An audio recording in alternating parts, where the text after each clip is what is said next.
আসলে এই প্রথমই আমার মনে হয় আমরা এরকম আয়োজন করতে পেরেছি। আমরা আগে দক্ষিণগেটে মেলা হতো, জায়গাটা অনেক সংকুলান এবং ছোট পরিসরে ছিল। তো এই বছর আলহামদুলিল্লাহ আমরা একটু বিস্তৃত জায়গা পেয়েছি।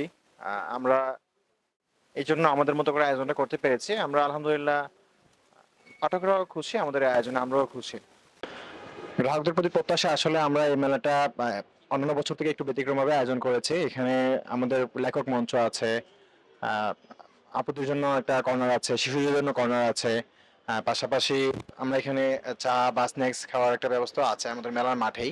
আর বিশেষ করে প্রকাশকরা এবছর বেশ ভালো পরিমাণ টাকা খরচ করে স্টলগুলো সুন্দরভাবে সাজিয়েছে। তো আমরা আশা করছি আসলে আপনারা যেন মেলায় আসেন, কারণ আপনাদের জন্য আমাদের এই আয়োজন। আসেন, বই দেখেন এবং বই কিনেন, এতে করে আমরা আসলে উৎসাহিত হই। আহ, এটাই আমাদের চাওয়া। আসলে আমাদের পরবর্তী বছরের প্রত্যাশাটা হলো 21শে বইমেলাটা আসলে অনেক বড় পরিসরে হয়। আমরাও আসলে প্রত্যাশা করি রাষ্ট্র যেন এটাকে ওন করে আর কি, এবং এটার ভরণ পোষণে এগিয়ে আসে এবং আরো বড় পরিসরে আমাদেরকে জায়গা দেয়, যেন আমরা আরো ভালোভাবে আয়োজন করতে পারি এবং আরো বেশি পাঠকের সমাগম ঘটাতে পারি ইনশাল্লাহ।